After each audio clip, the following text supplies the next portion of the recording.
Hey YouTube, this is Oceanistic Mystic with another tutorial. And so, I haven't made a tutorial in a very long time actually. Not a very long time, but you know, a couple months so, maybe. So today I'm going to be making a bunch of tutorial on a trampoline effect. Not an effect, really a simulation.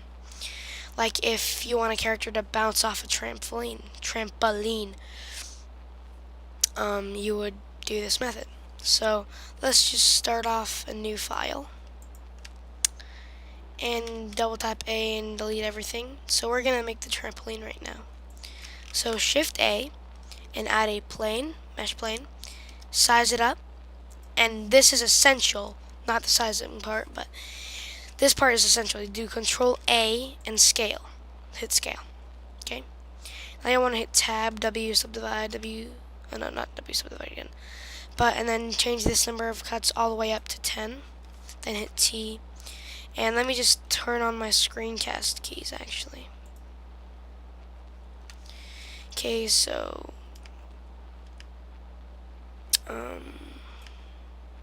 yeah.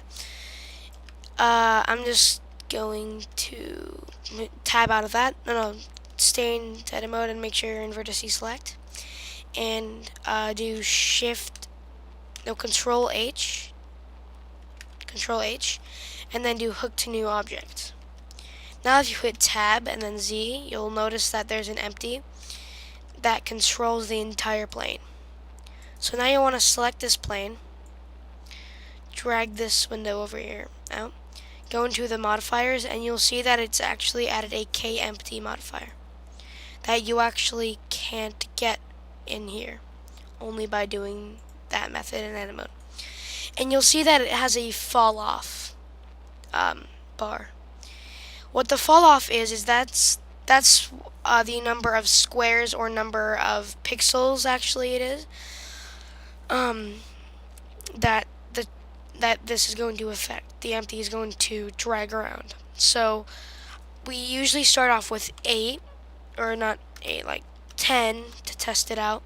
Now if you select the empty and move it around, you'll see it affects 10 units of it.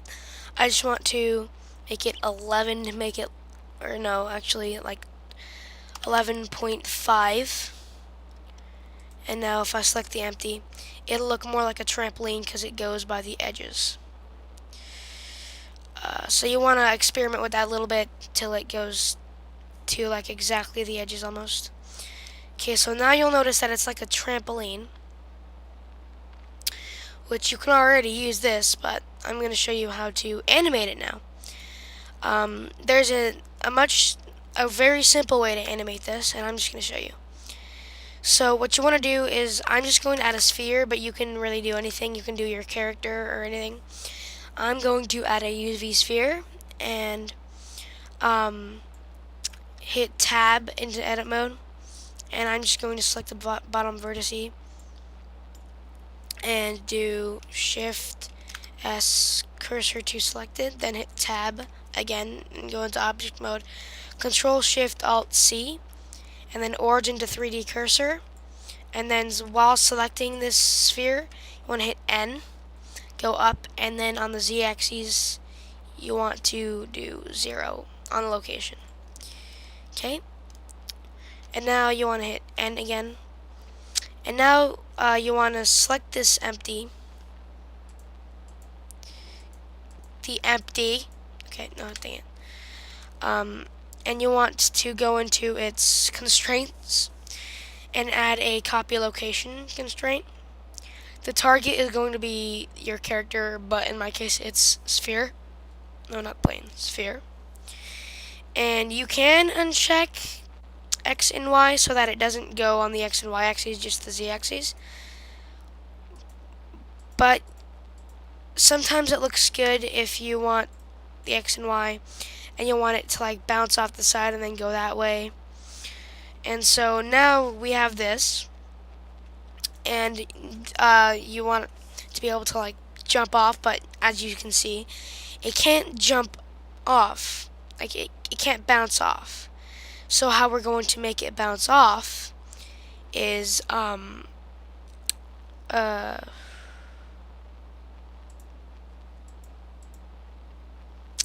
selecting the empty, and you'll see if we turn this influence all the way down, it won't influence it at all, but the empty will still be able to control it. If I can get the stupid empty, the empty will only be able to control it and not the sphere. But if you do halfway, like 0.5, it'll do sort of, but not really. It doesn't look good if you do it like this. But it actually kind of does if you want it to bounce like that. But no. So at first in the animation we want it to be turned all the way down, and we want to insert a keyframe in it at frame 1. Make sure we do it at frame 1. Insert keyframe by right clicking and doing insert keyframe. And then go to about frame, stay on frame 1. Drag this sphere up a little bit. Then do I Lockrot scale. I'm actually just going to scale this down a little bit. Then I Lockrot scale. Okay. And now we will go to frame about, let's say 7. And then we want to set that on the z-axis to 0. And we hit I Lockrot scale. And then on frame 6, the one right before it, we hit the empty. We select the empty and add a keyframe, but we want it to stay 0. And then we go to keyframe 7, and then we turn the influence all the way up, and then do insert keyframe.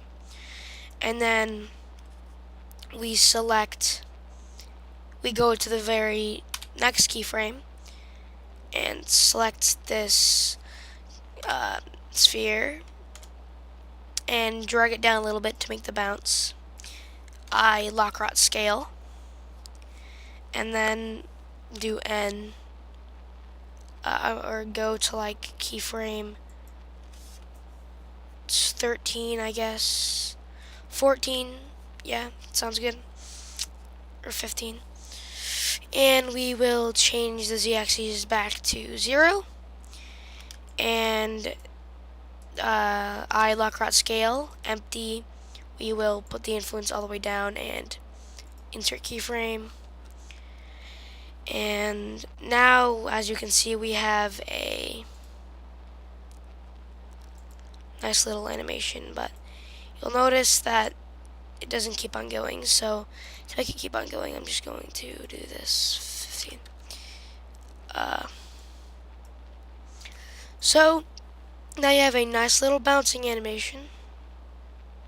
But if you want it to look smoother, I guess, you can always duplicate keyframes by going into your dope sheet editor. Just go over here, dope sheet, drag this to the side, zoom in a little bit on here, and duplicating all of the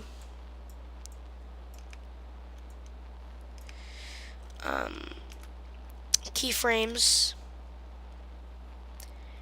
and putting them right there.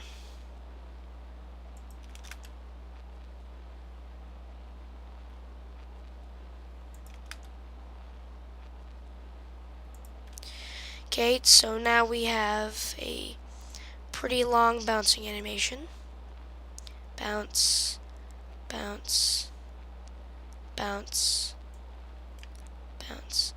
You'll notice from copying the keyframes though, the circle actually goes underneath the trampoline a little bit, and it looks kind of bad. You can just go in through the keyframes and edit where it does that. I'm going to go through it manually and kind of, you can just go through it manually and adjust it and stuff. So yeah, that's how you make a nice trampoline. It's really fun to do. I like messing around with it a lot, and I hope this helped, and see you later.